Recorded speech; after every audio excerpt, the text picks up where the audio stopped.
वालेकुम dear students. आज हम जो पढ़ने जा रहे हैं अपने यूनिट नंबर 7 के फोर्थ पार्ट 3 को हम कंप्लीट कर रहे हैं। सबसे पहले हमने पढ़ लिया था about general assessment of lungs thorax and उसके बाद फिर हमने इंस्पेक्शन पल्पेशन एंड परकशन हम ये पढ़ चुके हैं। तो आज हम अस्कल्टेशन पढ़ेंगे कि अस्कल्टेशन क्या होती है और हम जो थोरैक्स एंड लंग्स है उसकी अस्कल्टेशन कैसे करेंगे। So first of all, if we define the term auscultation, so it means that listening to the sound produced by body organs with a stethoscope. जो बॉडी organ से जो भी sound produce होता है आप उसको स्टेथोस्कोप से सुनते हो। So this is called auscultation. Stethoscope का सबको पता है कि हम स्टेथोस्कोप यूज़ करते हैं फॉर वेरियस साउंड्स जो कि बॉडी के organs प्रोड्यूस करते हैं, चाहे वो हार्ट प्रोड्यूस करता है, चाहे वो लंग्स प्रोड्यूस करते हैं, चाहे वो एओर्टा प्रोड्यूस करते हैं, जितने भी हमारे चाहे वो बाउल साउंड्स है, this all are listen by the stethoscope. So हम उसको सुनते हैं जब साउंड्स किसी organs के, तो उसको हम अस्कल्टेशन बोलते हैं। इसका मकसद ये है helps to assist air flow through the bronchial tree. अब हम ये क्यों सुनते हैं? बिकॉज ऑफ दैट, क्योंकि हम जो ब्रोंकियल ट्री है या हमारी जो लंग्स है उसमें हम एयर फ्लो देखते हैं कि वहाँ पे जो उसमें एयर फ्लो कैसा है, कि जो एयर फ्लो टूवर्ड द अल्वेलाई की तरफ जो एयर जा रही है थ्रू द ब्रोंकिया, तो उसमें वो एयर फ्लो कैसे है, ठीक है, वो क्या नॉर्मल है, इब नॉर्मल है, कोई स्क्वीजिंग हो चुकी है वहाँ पे, कोई इस तरह की इन्फ्लेमेशन है, कोई डेंस कोई चीज़, कोई फ्लूइड है, जो भी चीज़ें हैं वो हमें पता चल जाता है due to the air flow कि वहाँ पे एयर फ्लो कैसे जाती है। सो जो मेन मकसद है इसका वो यही है कि हम ब्रोंकियल ट्री में जो एयर की फ़्लो है उसको हम इसमें लिसन करते हैं, सुनते हैं। प्रोसीजर क्या है इसका?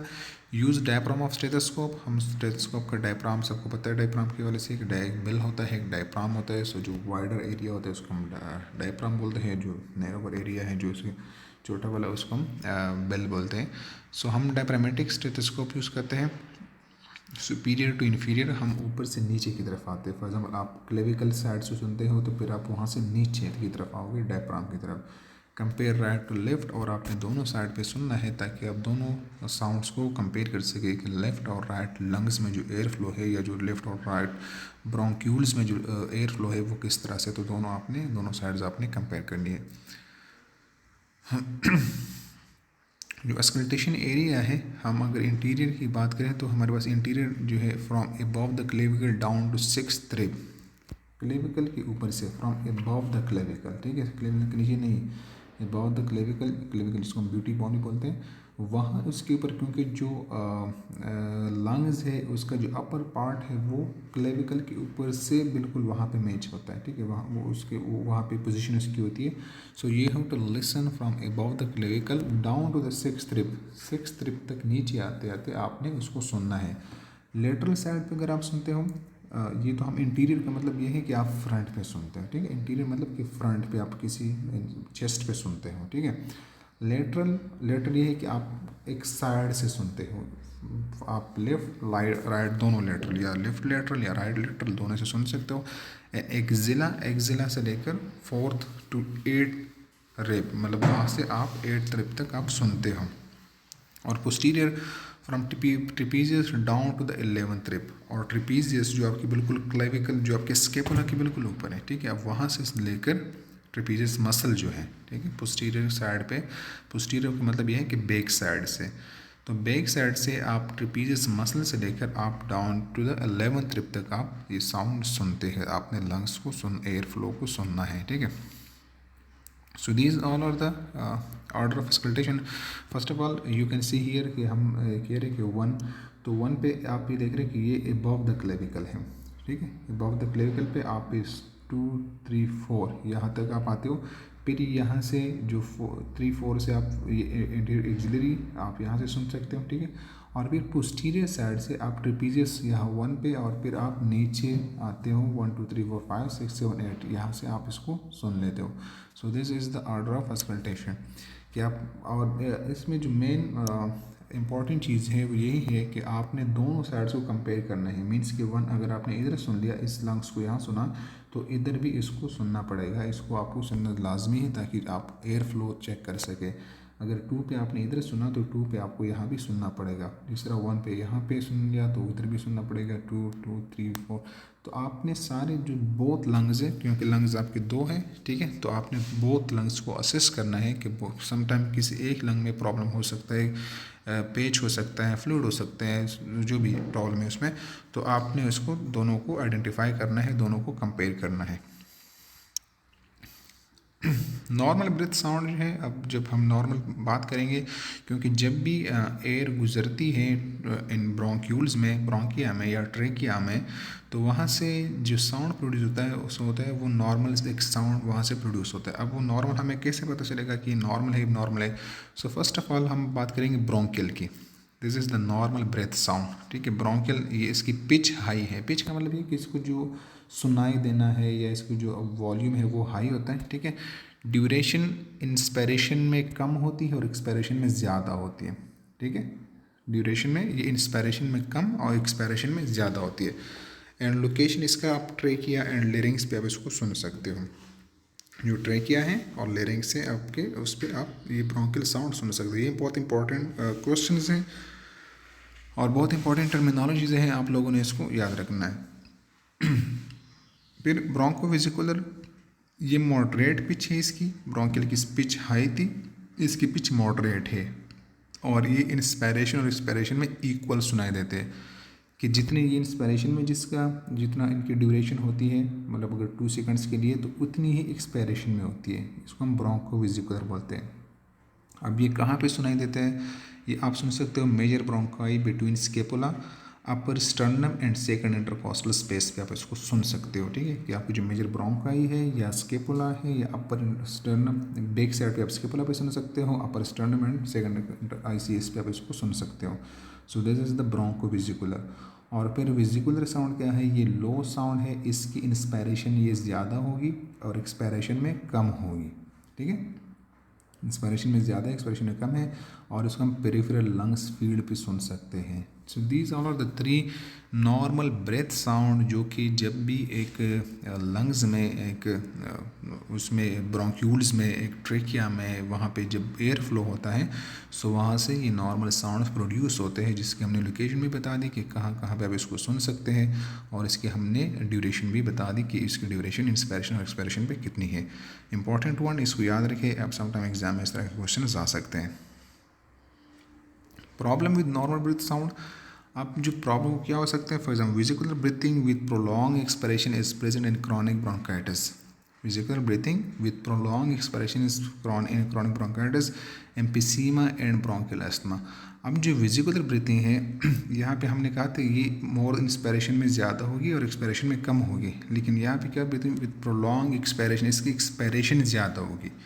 अब जो एक्सपायरेशन हमने इसका नॉर्मल पढ़ लिया था कि नॉर्मल में ये है कि इसमें इंस्पायरेशन ज़्यादा होगी और एक्सपायरेशन कम होगी, लेकिन यहाँ पे हमने अब पढ़ लिया कि उसमें प्रॉब्लम क्या आ रहा है कि यहाँ पे एक्सपायरेशन ज़्यादा है और इंस्पायरेशन कम है। सो इसकी जो रीज़न है वो क्या हो सकती है? या क्रॉनिक ब्रोंकाइटिस हो सकता है, एम्फीसीमा हो सकता है, या ब्रोंकियल अस्थमा हो सकता है। सो this is the problem with that. Bronchial breathing, a sound is abnormally heard over periphery and are due to consolidation, pneumonia and collapse of the alveoli with the patent main bronchus। हमने bronchial sound सुन लिया था। Bronchial sound हमने सुन लिया था कि bronchial sound हम कहाँ पे सुनते हैं? ट्रेकिया और लंग्स पे। यू कैन सी हियर कि हमने कहा था कि ट्रेकिया एंड लेरिंग्स पे हम ब्रोंकियल साउंड सुनेंगे। लेकिन अगर हमें यहाँ पे ब्रोंकियल साउंड सुनाई दे, वो hard periphery and due to the consultation of pneumonia की जो लंग्स की पेरिफेरी है, अगर वहाँ पे हमें सुनाई दे तो ये एबनॉर्मल साउंड है। और इसकी रीज़न क्या हो सकती है? कोई कंसल्टेशन है, कोई निमोनिया है, या कोई कोलैप्स, कोई एल्विलाई कोलैप्स हो चुकी है।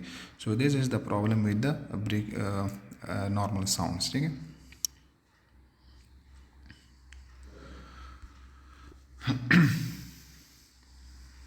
एडवेंटिशियस लंग साउंड्स, अब जब हम एडवेंटिशियस की बात करते हैं तो एडवेंटिशियस का मतलब हम एबनॉर्मल लंग साउंड, जिस तरह हमने नॉर्मल लंग साउंड्स पढ़ लिए, या इसको हम और अभी हम एडवेंटिशियस लंग साउंड्स पढ़ रहे हैं, जिसका मतलब हम कहते हैं कि एबनॉर्मल लंग साउंड्स है। सो फर्स्ट ऑफ ऑल आता है इसमें क्रैकल्स और rales. Crackles are discontinuous non musical brief sound heard more commonly on inspiration. आप जब इंस्पिरेशन करते हैं तो आपको ये सुनाई देती है। और these are like just like a non musical brief sound है। These are crackling sound cause by the popping open of small airways block due to adhesion of secretion. जब वो आपकी जो स्मॉल एयरवेज है, जो आपकी ब्रोंक्यूल्स हैं, sorry ये क्या हो गया, जो आपके स्मॉल एयरवेज है जिसमें आपके ब्रोंक्यूल्स हैं, जब वहाँ से वो ओपन होते हैं ड्यू टू सम फोर्स, और वहाँ से जो साउंड गुजरता है, अब वो ब्लॉक क्यों होते हैं, क्योंकि वहाँ पे सिक्रीशंस होती हैं, तो वो जब उसको ओपन होते हैं उसमें जो सम फोर्स, वहाँ से जो साउंड प्रोड्यूस होता है वो उसको हम क्रैकल साउंड बोलते हैं। Also because due to collapse of alveoli by fluid और exudate, there are two types of crackles. Number one is the coarse crackles and number second is the fine crackles. So let's see what the difference between those. Fine crackles, these are soft high pitched sound produced due to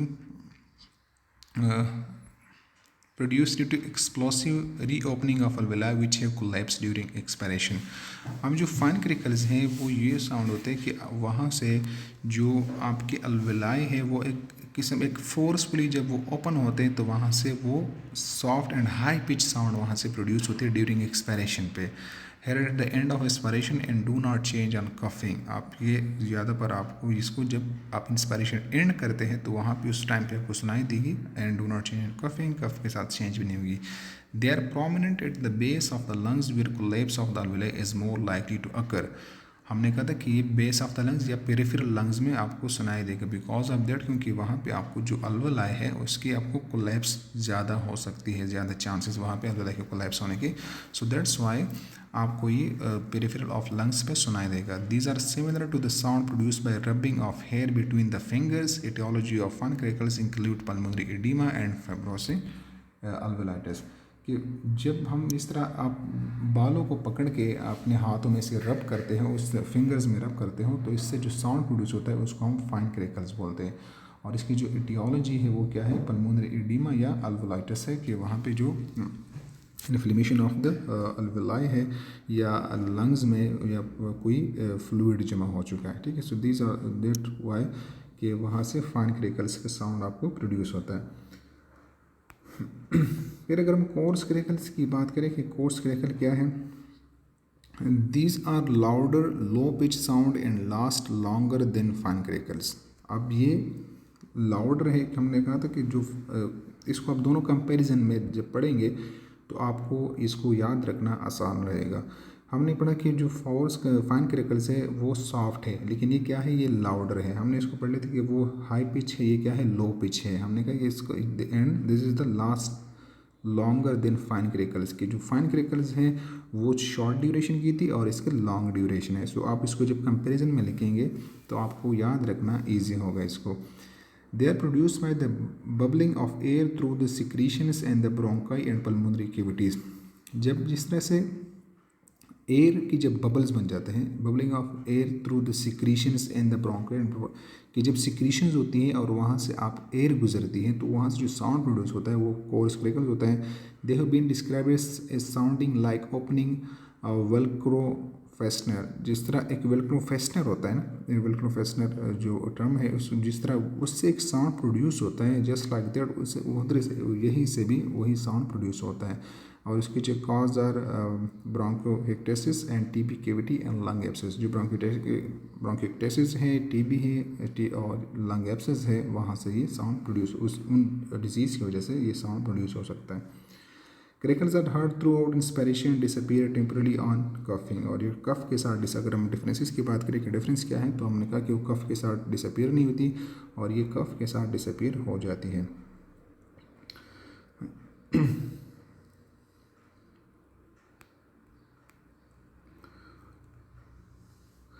अब हम अगर वीज की बात करें, वीज क्या है, तो wheeze is the high pitch musical whistling sound produce due to airway narrowing और incomplete obstruction.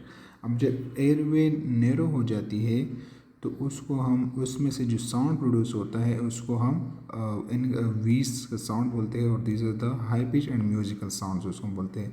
These are the low pitched and sibilant ones snoring like sound, जिस तरह लोग स्नोरिंग करते हैं उस तरह से साउंड प्रोड्यूस होता है। Audible primarily during expiration but may be heard through out the respiratory cycle. आप जब एक्सपायरेशन में ज़्यादा सुनते हो लेकिन आप पूरी रेस्पिरेटरी इसमें इंस्पायरेशन रेस्पिरेशन दोनों चीज़ आती है, वहाँ पे इसको सुन सकते हो। Cause by air passing through airways that are filled with increase secretion and bronchitis. इस तरह ब्रोंकाइटिस में इंक्रीज सिक्रीशंस होती है आपके ब्रोंकाइज में, तो वहाँ से जब फ्लूइड पास होता है सो दैट उसको हम वीज साउंड बोलते हैं, ठीक है। सिबिएंट वीज क्या है?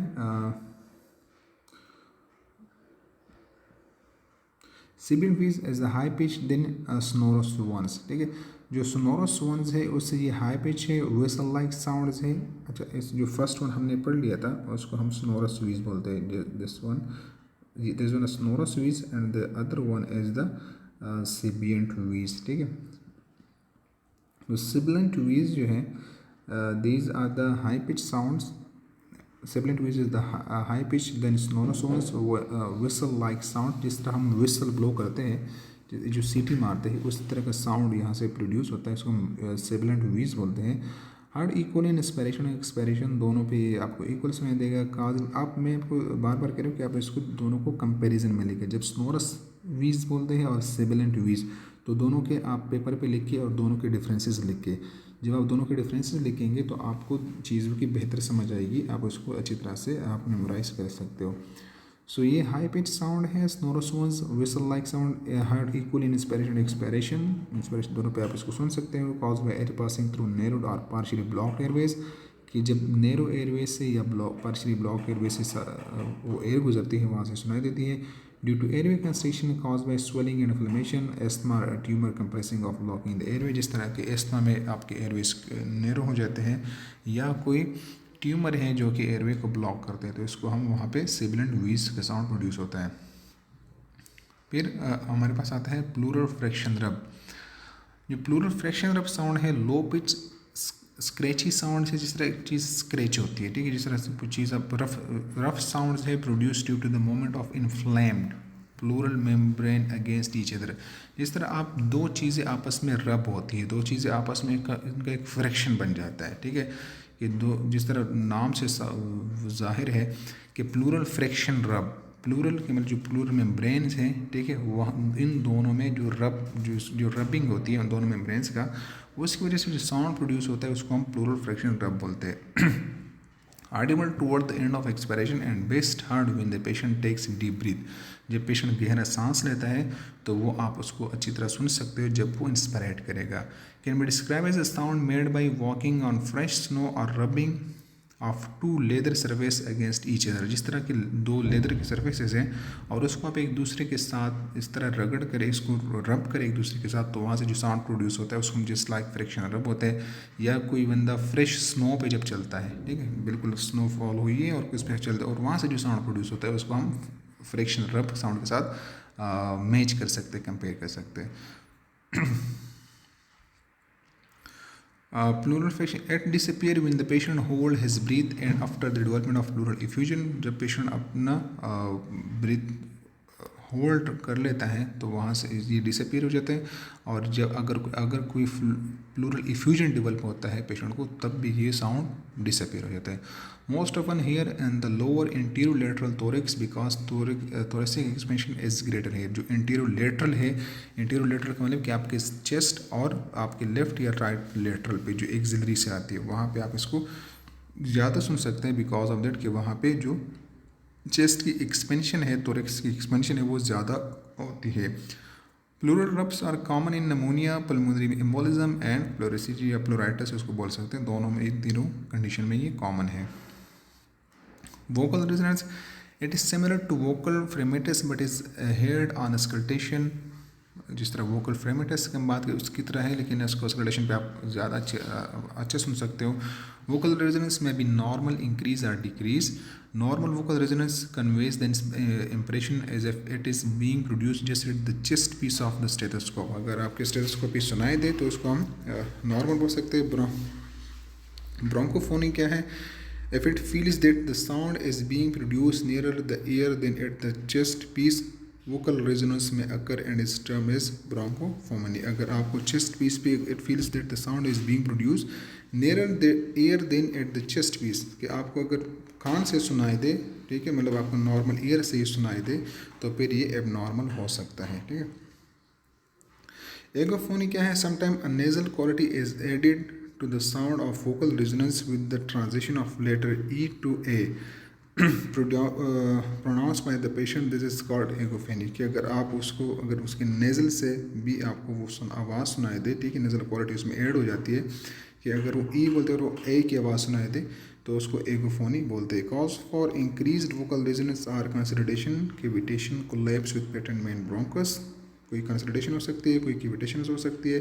Cause of decrease vocal resonance, pleural diffusion, pneumothorax, collapse with obstructed main bronchus. Gas exchange की अगर हम बात करें तो गैस एक्सचेंज में क्या है, हमारा रिस्पिरेटरी रेट हमारे पास 18 रेस्पिरेटरी पर मिनट है।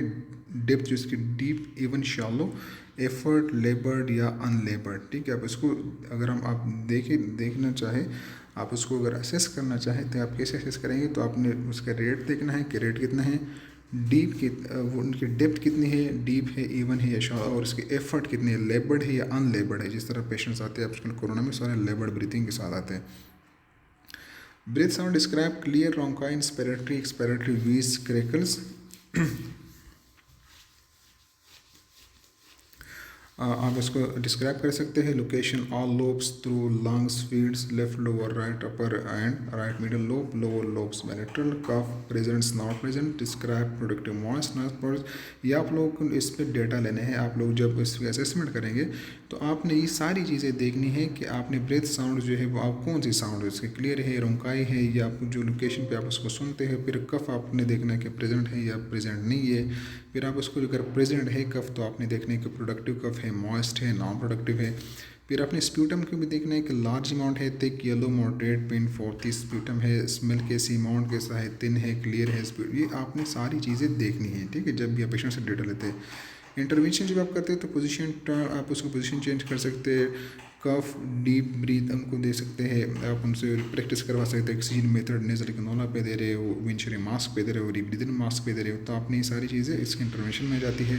फ्लो रेट 2 लीटर पर मिनट, 3 लीटर पर मिनट, इसको आपने इस तरह से आपने फ्लो रेट अपना सेट करना है। ह्यूमिडिटी आपने ह्यूमिडिफाई किया है, येस या no. Pulse oximeter continuous spot monitoring, आप पल्स ऑक्सीमीटर से उसकी मॉनिटरिंग भी कर सकते हैं। इंसेंडोस्पेरोमेट्री अगर आप यूज़ करते हो, इन यूज़ टाइम यूज़ 10 AM 11 आपने इंसेंडोस्पेरोमेट्री कितने बजे की है तो आपने वो लाजमी देखना है। वॉल्यूम भी आपने इसका इंसेंडोस्पेरोमेट्री में, क्योंकि वॉल्यूम में डिपेंड करता है, आपने उसको भी लिखना है। ओरोफेरेंजियल सेक्शन अगर आपने करनी है, describe moderate amount thick tenacious secretions, अगर वो वहाँ से आपने सिक्रीशंस की है तो वो कैसी है वो आपने लिखनी है।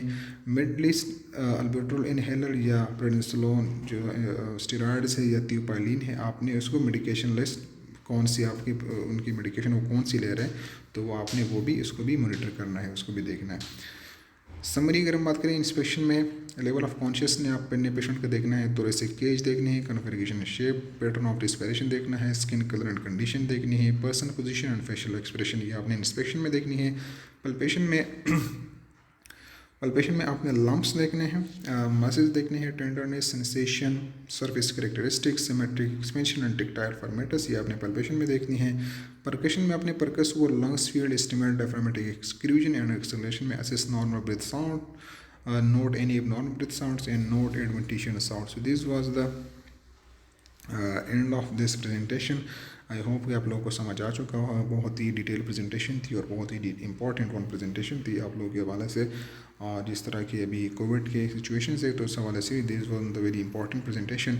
आप इसको पढ़े, जो भी आप लोगों को चीज़ समझ ना आए किसी भी क्वेश्चन की, किसी भी टर्म्स की, तो आप मुझसे पूछ सकते हैं। और best of luck, good bye.